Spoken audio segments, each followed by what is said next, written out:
Welcome back to the channel, guys. My name is Nathan and this is my first month's experience in orientation.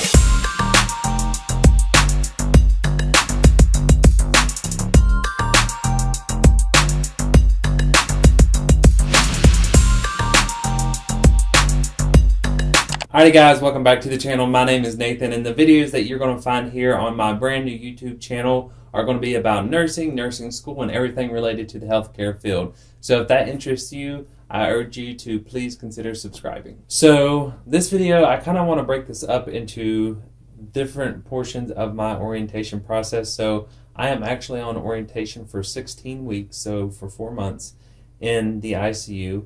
And this video I want to dedicate just to kind of my first month of the experience and how that's gone with just kind of transitioning into a hospital facility and into the career and field of nursing in general. Alrighty, so my first week of orientation was pretty much just dedicated to orientation to the employer, orientation to the hospital, orientation to nursing, and then we had some documentation orientation as well.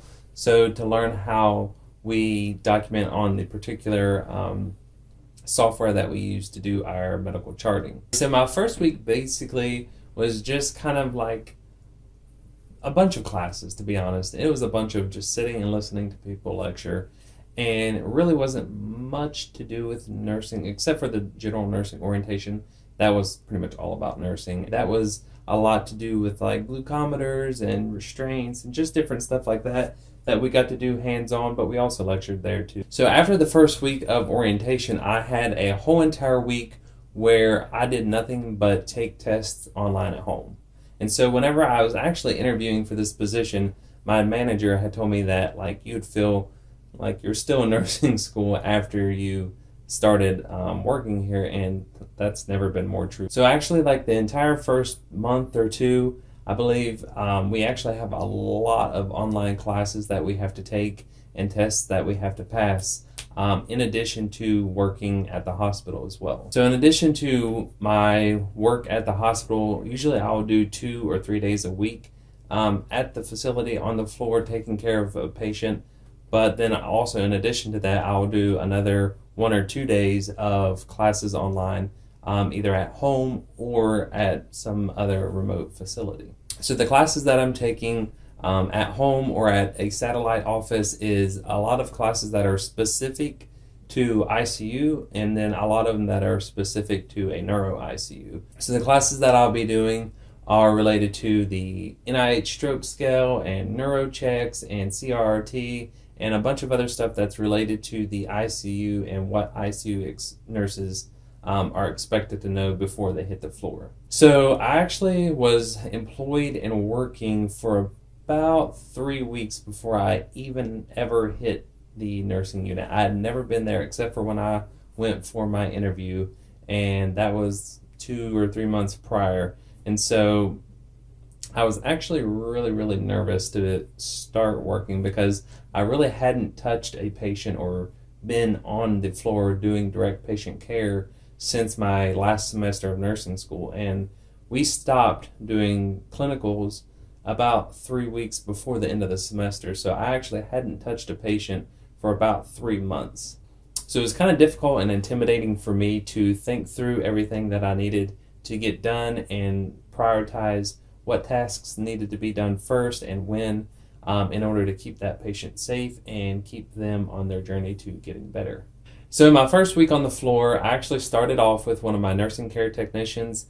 She was great. She is like the talk of the floor. She is wonderful. So I was really fortunate to be able to start off with her, and she really kind of just showed me around the unit and showed me what the nursing care tech's role is on that unit. And it was really nice, honestly, to be able to start off with someone other than a registered nurse, to be able to kind of experience the other side of things and what other roles in the unit are. And it was kind of a little bit more laid back to where I can kind of get a better feel for the unit in general. And so my second week on the floor, which was actually my 4th week in orientation overall, is when I started with my registered nurse preceptor. She is honestly really great. I really lucked out with her. She's super smart. She's working on her doctorate right now, so she knows a lot, and she has taught me so much And honestly, I think my first week with her, I was only on for 2 shifts because I had a lot of classes, online classes due that week. And in those 2 shifts, I actually learned so much that I didn't know. And there's so much on the job training that you do when you start on a job, whether it be in an ICU or in an ED or just a med surg floor. And somebody that I work with right now told me she used to be a nurse educator, so she used to teach at a nursing school.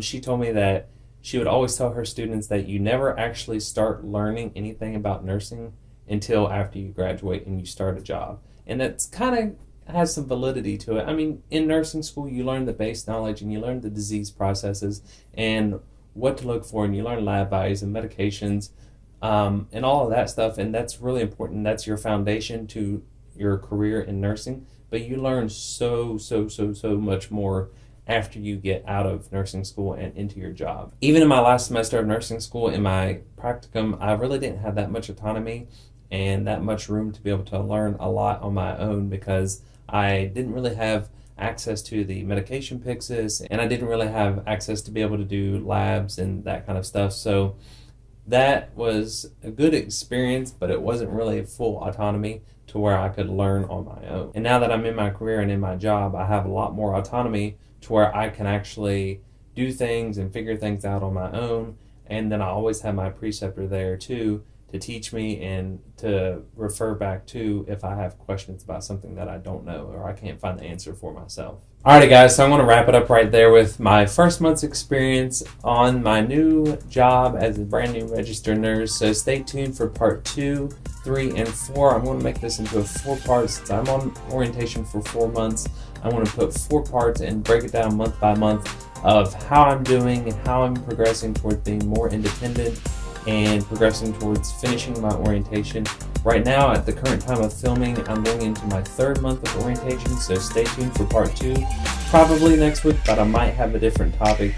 And as always, guys, thank you so much for the love and support, and I appreciate every single one of you that have watched and reached out to me, whether it be on Instagram or on here on YouTube, down in the comments. I sincerely appreciate it, and as always, make sure you like and subscribe for more videos.